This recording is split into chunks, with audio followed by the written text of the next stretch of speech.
Welcome to Currently, a weekly news roundup featuring conversations about some of the top local stories from the past 7 days, from the journalists who are covering them.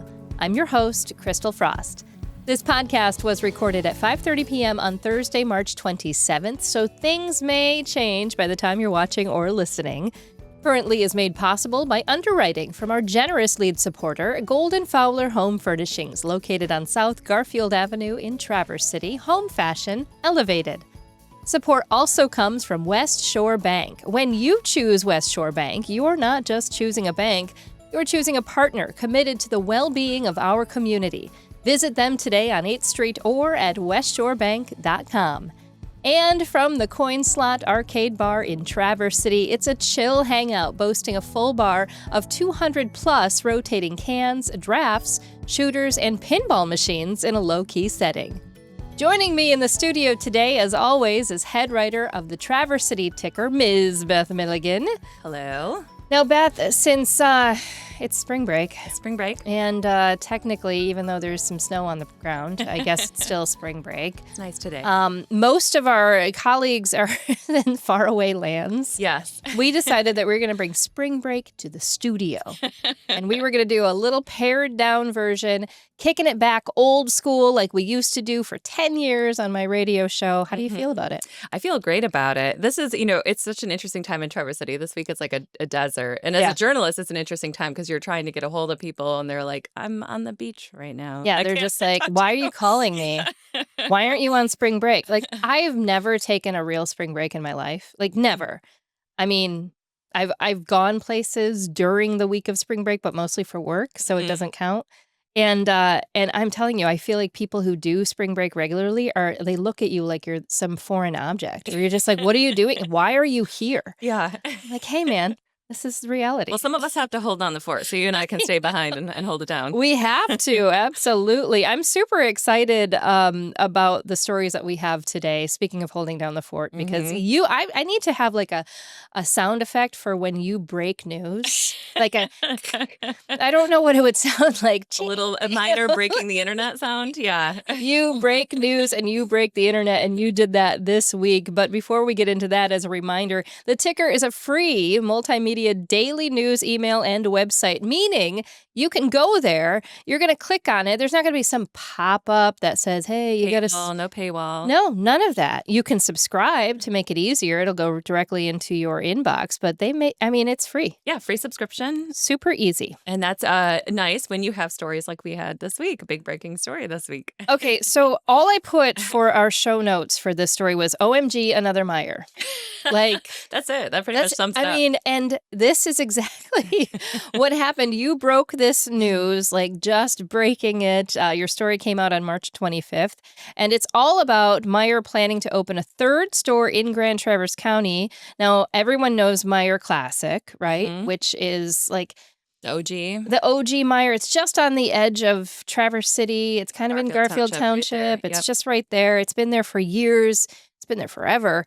And then they have a second location in Williamsburg or in the Acme area. And that's been around for a couple of years. 2015, I think, is when that happened. Yeah. And now they want a third location, and this is in Blair Township. Yes. Yeah. Still a Traverse City address, but yeah, Blair Township. The proposed location is right next to Menards on US 31 at Chum's Corner. So that property right now, I just drove out the other day to take a look at it when I was working on this story. It's kind of a deep, so the store will be set back from the highway. It's a deep, kind of long parcel. It has a residential home on it right now that'll be demolished to make way for the store. But it's a proposed, super center, just like we think of the big Meijer store. So a gas station, drive-through pharmacy, a garden center. What will be interesting about that location, obviously, Chumps Corners has a lot of traffic already. You have that intersection there of M37 and US 31. There is a proposed new traffic light that would be installed at the new Meijer entrance, which would be about a half mile down US 31. There's a trailer store there that's kind of right near where the Amazon facility is, if folks know that area. Right. So a new light would be planned to be installed. They're still working with the state, with the Michigan Department of Transportation on that, but that's also part of the project. So on Tuesday, April 1st at 6 o'clock, Blair Township Planning Commissioners will be reviewing the site plan for this project. So that'll be kind of the first township approval step. If they approve it that night, it'll then go to the Township Board of Trustees for a special meeting on April 22nd. Mhm. Those are kind of the two major approvals that would clear the way for Meijer to be able to move forward. So clearly, when you have any big news like this, and everybody loves Meijer, and also it's Meijer, not Myers. I'm sorry. I It know. just There's some of is. us, I was a kid, it was Old always school is always the Myers. end. Yeah. Me too. And I have trained that out of myself as a professional broadcaster. It is Fair. Meijer. But like there are always the people who are excited about it. There are the people who are questioning. I mean, I saw a lot of comments on the Ticker Facebook page that were like, what, 6 miles away from the other Meijer? Well, if you really want to do the math, the East Side Meijer is about 6 miles away. So everything is kind of, just spaced out. And the Meijer Classic is extraordinarily busy. Yeah, that's an interesting thing. I did see a lot of reader comments about that, wondering about the close proximity. And that was my first question, too, is, at first I was like, there's no way they're going to close the existing Traverse City store. They just renovated it in the last year or two. Meijer didn't say much on the record. They're, pretty corporate company, so they're usually a little tight-lipped until our approvals are in place. So I think they're a little reticent. However, they had submitted a letter of intent to the township that was pretty detailed about their plans, which is a lot of where our reporting came from. What I do know about Meijer, and I kind of talked to some people behind the scenes about this too, is you're right. The existing Traverse City store, I think by volume, is one of the busiest Meijer locations that the company has. Could be the busiest. And we know that insane. just colloquially, if you live in Traverse City and go to that Meijer, there's really no time of day or night. I used to go in the middle of the night. That's not an option anymore. But there's really no time you can go there where it's not incredibly busy. So my sense from people behind the scenes is that this new supercenter at Chumps Corner would alleviate some of the heavy pressure on the existing Traverse City store. It would also serve, the sort of the west and south side of Grand Traverse County and beyond into Benzie County. So it's not just, if you're in the middle of those two stores, you're thinking, well, I don't see the need for it. But if you're 10 miles further south, being able to come to Chumps Corner versus all the way into Traverse City will probably be a benefit. And clearly the company believes that it has a business plan to operate two stores that close together. I think, the other thought too was, what about the stores that are already there? There's a family fair that is right there. And I think, again, there's a Tom's that is directly across from Meijer Classic.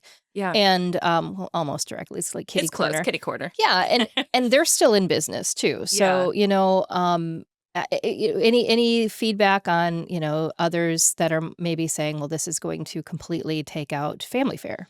Well, I saw reader comments about that too. I didn't talk to Family Fair. I would posit a guess that they're probably not going to be thrilled about that level of competition coming in right across the street. Tom's and Interlaken may feel a little bit of that impact as well. But you're right. I think, most people tend to point to the market conditions.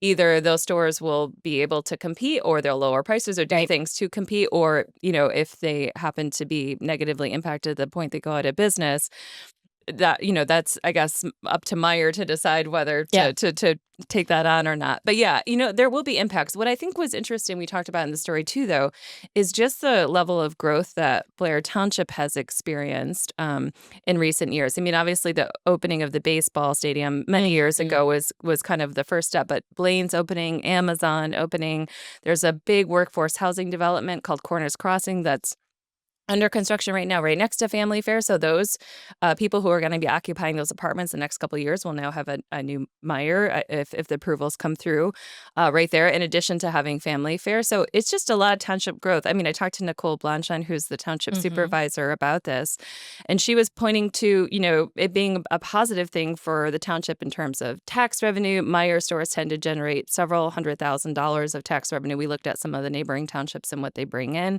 which is, money that can go to more township services.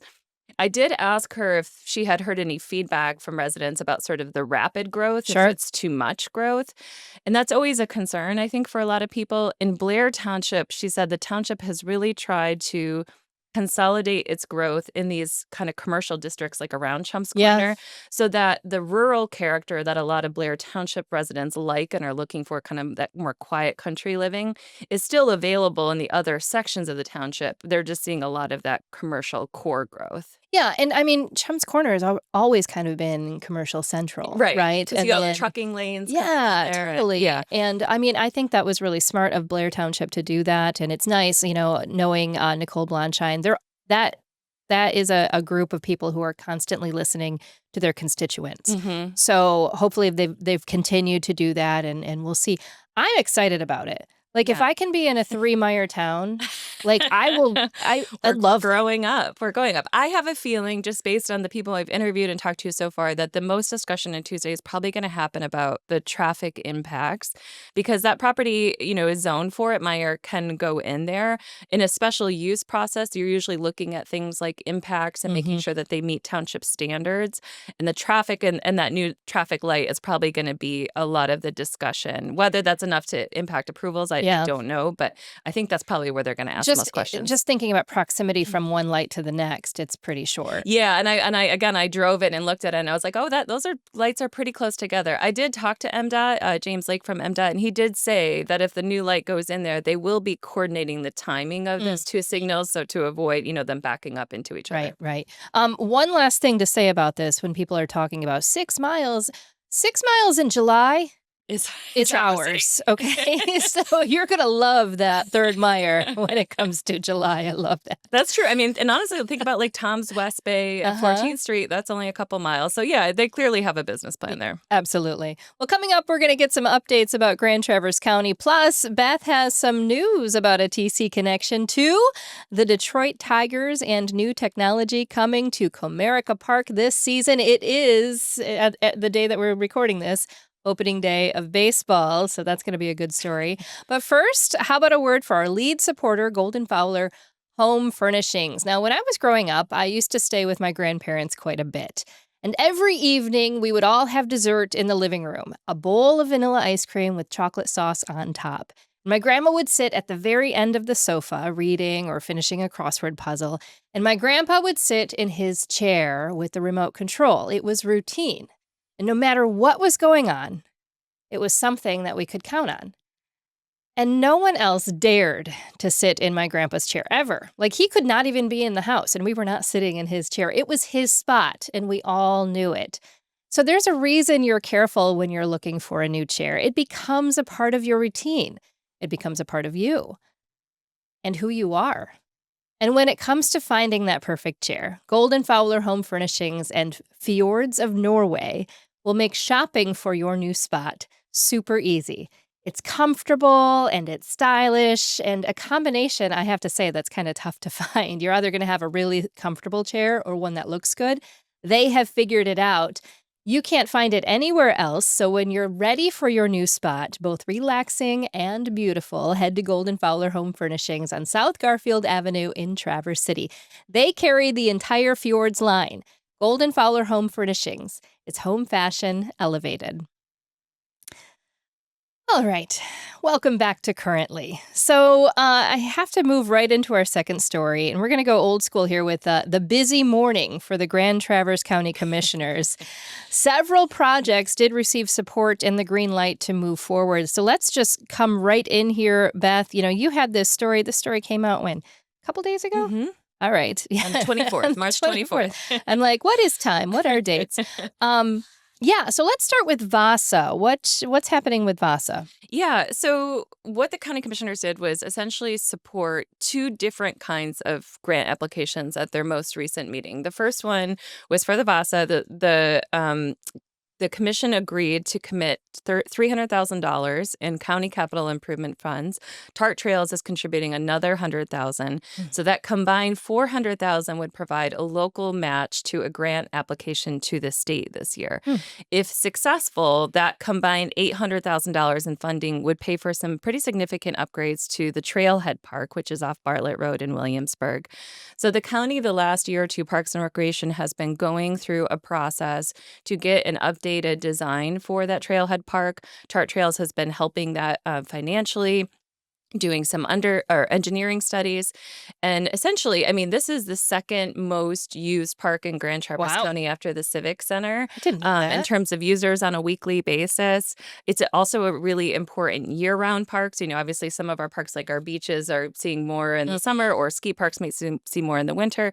This park is really used year-round, cross-country skiing, biking, but it hasn't, in its many decades in existence, not received much love and care. Okay. There have been some recent improvements to the park that one of the local bike associations made, but other than that, it's really in need of some improvements. The driveway, the parking area of it often floods because of the sloping of it. It's kind of, you go there certain days, especially busy days, it's just a mishmash of cars parking every which way because they're not like, It's like gravel. it's gravel. It's not Yeah. like designated parking spaces. So they'd be redoing the parking lot, redoing the driveway, redoing the warming hut area, which right now doesn't really function much like a warming hut. People don't linger there. Mm-mm. You kind of just move past and go into the park. But this would upgrade that. So there's fire pits. It's warm. It's a place to hang out and socialize and build community. Yeah. And then have a new entry into the trail system. So they're hopeful. Commissioners did support the grant application again with that match. So we will learn later this year, usually December is when the state makes its decisions on the grant funding. And when you have a strong local match like that, especially that can help you score better in the state grant applications. So if that is successful, that project would move forward as soon as the snow thaws next year. Very cool. So that's one green light. I like that. AcenTek also receiving the green light to apply for broadband funding.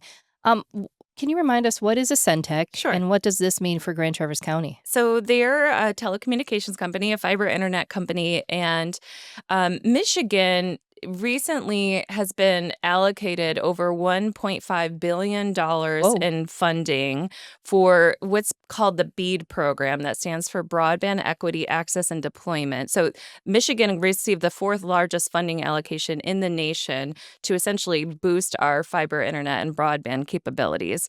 And so there's this pile of money that is sitting there that communities are now applying for and private companies are applying for grants to expand, for example, fiber internet. Okay. So AcenTek wanted to expand more into rural communities. We're talking about areas like Buckley, Mesick, Kokomish, South Boardman, Hoxseyville.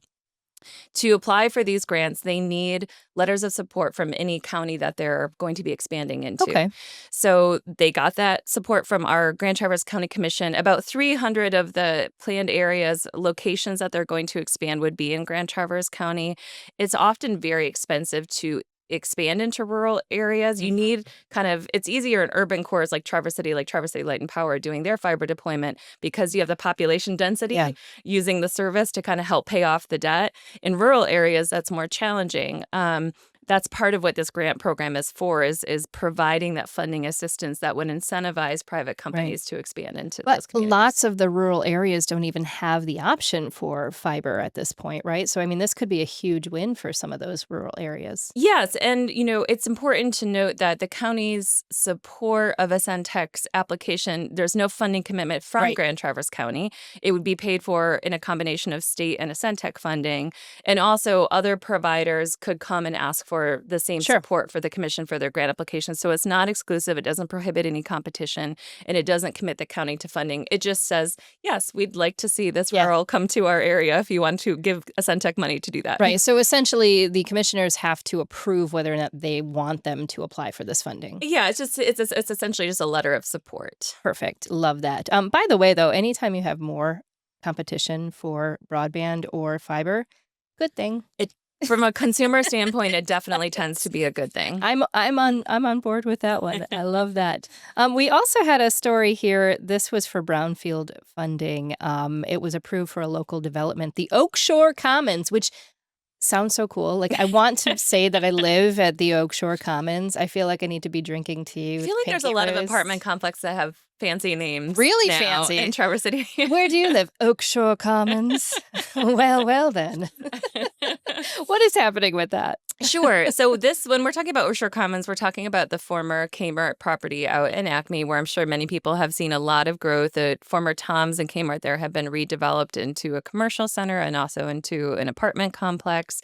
The existing apartments that are at Oak Shore Commons right now are market rate. They're just normal, apartments on the market. But the next phase of housing that's being supported with this brownfield plan would be income restricted or workforce housing. So there were recent legislative changes in Michigan that allow brownfield funding, which historically has supported things like environmental cleanup. It helps cover a developer's costs so that they'll tackle a troubled property. Sure. In this case, brownfield funding can now also be applied to workforce housing, because what the state is essentially doing is saying, we'll give you kind of a tax bonus here to sell or to rent your apartments out at a rate lower than market rate. We know you could make more money doing Right. market rate. So if you do these income restricted apartments, you can apply for this TIF rebate. So it's a rebate. It's money on the back end. Right, correct. So the thinking here is, so it's capturing taxes on the property value as it rises over time. So the existing taxes that the township or the county gets, whatever, those are still there. We're not taking taxes away from taxpayers or from the municipalities, but it is capturing, as the value of that starts to go up, it's capturing that and reimbursing the developer for things like building the workforce housing, the infrastructure. They'll be extending the TART trail through that property. So those kind of expenses. Okay, so it did get, it was 7-1. We had one 7 person to 1. not TJ Andrews was opposed. She had a lot of questions about documentation for it, but yes, a 7-1 vote. So that will now allow Oak Shore Commons to go ahead and finalize some documentation with the state, and then they can start working on building that workforce housing. And I should just note, because we've had so many reader questions about this, I think in part because of some projects in Traverse City that have been promised to be workforce housing and have been changed into market rate condos. It's really important to note that Trailside 45 is an example of that project did not have this kind of funding attached to it. This sort of brownfield funding requires the developer every year to report on the income levels of their tenants. They have to show their rent. They have to show their receipts, essentially. Yeah. If they don't show their receipts and they change it over to market rate, units, or they're somehow getting around that agreement, they lose their reimbursement. So there are reporting mechanisms in place. It is required, and it's required for 25 years. So these workforce houses will be there at least for 25 years. Oh, that's good to know. And also, they have to show receipts not on thermal paper, right? It's a little nod to our to our friend Tia Jo. They can't just disappear, right? I love that. Yeah. Okay, we had one more story in sort of your Grand Traverse County roundup here. The commissioners were supportive of a plan for the Grand Traverse County Jail to continue to send inmates to neighboring jails. Now, this has become common practice in other parts of the state. It's definitely become common practice here in Grand Traverse County when the jail population exceeds the space. We've been talking about the jail for a very long time. Ever since I've been in media, the conversation around whether or not we needed a new jail and conversation around running out of space has always been sort of in the wings. Yes. So this was definitely supportive, but the commissioners noted that this is not a long-term solution for what you're seeing is overcrowded jails. So let's talk a little bit about what this means, but then also if you have any insight into where they may be going to continue this conversation. Yeah, I mean, this is an agreement. It's sort of, Sheriff Mike Shea described it as a handshake agreement. The jails have already been doing this practice of when Grand Traverse County's jail is full, boarding the surplus inmates in neighboring county jails and reimbursing the jails for that. But this sort of formalized it into actual written contracts, which is always good to have in government. Yeah. You generally don't want handshake deals in government. So county commissioners did approve that, but you're right, there was discussion around it. I mean, the rate that Grand Traverse County pays, I think seems very reasonable on the surface, is $35 per inmate per day. Seems very reasonable. For housing, as we know in our area, that is quite low. However, TJ Andrews, the vice chair of the commission, pointed out that there are extra costs the county is incurring beyond that $35. There's transportation costs of moving inmates between counties. If they have a medical event in a neighboring jail, there's extra costs affiliated with that. There's also more intangible issues, like, for example, when you move an inmate to a county that's further away, that makes it hard for their family to visit them. And they were sensitive to that. They wanted to acknowledge that. We also have to have a place to put an inmate if the jail is full. Yeah, you can't just say sorry. It's not something that they want to do. It's something that they have to do because they don't have the space. But it did prompt a conversation. You know, the county is having a lot of conversations about its different buildings and facilities. There's a plan in place right now called Project Alpha to try to build out the Lafreniere campus, expand the 911 center, things like that.